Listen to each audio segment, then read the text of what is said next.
What is happening on the ground right now inside Iran? Well, Iranian-American journalist Karmel Melamed joins us now. Karmel, tell us what you're hearing. There's been nothing but celebration on the streets, excitement by the people. They're seeing this as their war of liberation. They're seeing America and Israel as their liberators.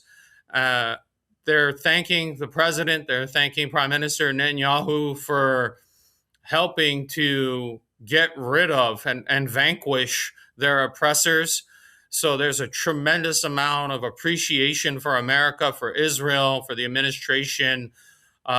This is what they've been waiting for, Raj. This is what they've been asking for the past month, and they're thrilled that their day of liberation has come through.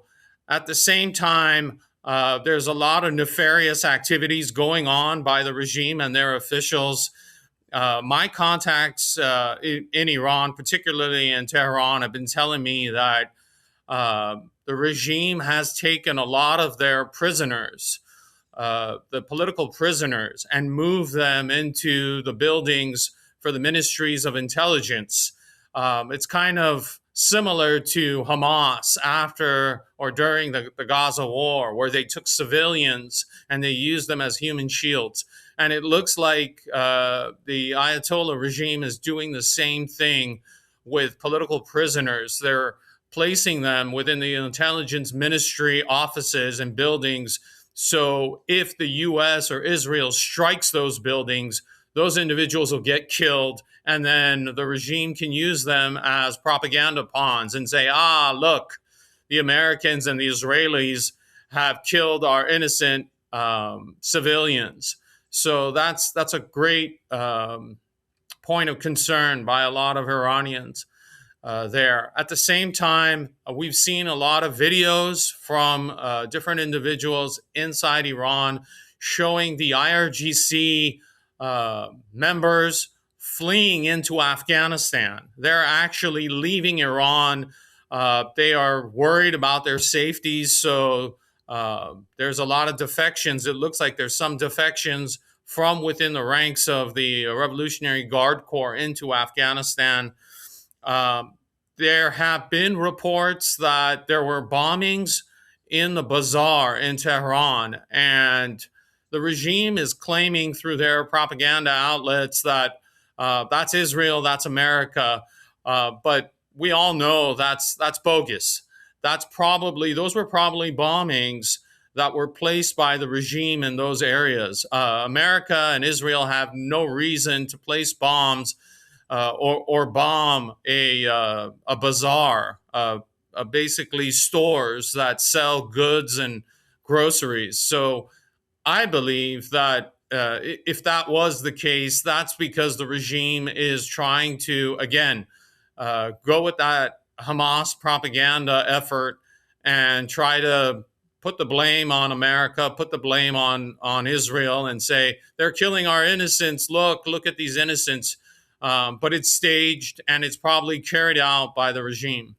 Well, Karmel, everyone I've talked to that is Iranian, whether they're the United States or Europe or elsewhere, it seems like the Persian people around the world are celebrating, yet there's this narrative, I guess you could say, amongst a lot of people in the West, and surprisingly, even conservatives, not to call people out by name, but people are calling this operation, quote, disgusting and vile.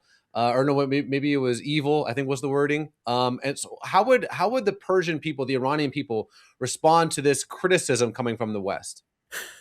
That's kind of funny, Raj, whether it's coming from the left or the right, that Iranians don't like this action. I think that's outrageous. It's just plain ridiculous.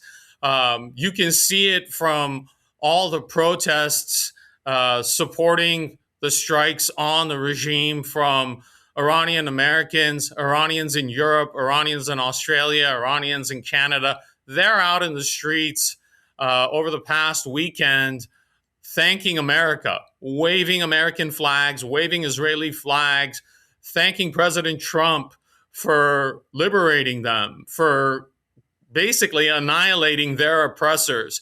And then also, we need to look at social media. If you look at social media, you look at Instagram, you look at X, you look at Telegram, there are American flags. They're thanking President Trump.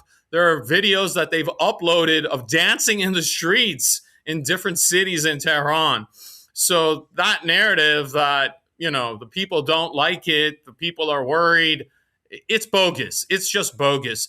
The regime put out different videos of their own supporters, which were very minimal, crying and wailing about the supreme leader's demise, but that's very, very minimal. There is such incredible jubilation by Iranians in Iran and Iranians outside of Iran for this action that it's literally off the charts. I've never seen this. I would dare say this is historic. And President Trump and Prime Minister Netanyahu are going to go down in the annals of history, in Iranian history, as incredible leaders of liberation. Something similar to D-Day and what the Allies and the Americans did to begin the liberation of France and Europe on D-Day. They're not seeing this as a war of aggression. They're not seeing this as a war of conquest. They're seeing this as a war of liberation, and they're thanking us. And you just need to look at the social media. You just need to look at the Iranians that are supporting America and America's strikes. Let's not forget, Raj, last month, at a minimum, 40 to 60,000 innocent Iranians, men, women, and children, were slaughtered by this regime. They were crying out in the streets. They were begging for this. And their day has come. It's a reckoning for the regime, and they're elated. They're incredibly thankful. So any kind of narrative that this is not welcomed, it's plain bogus. Well, Karmel, you were born in Iran, and I know you've been waiting for this moment for decades.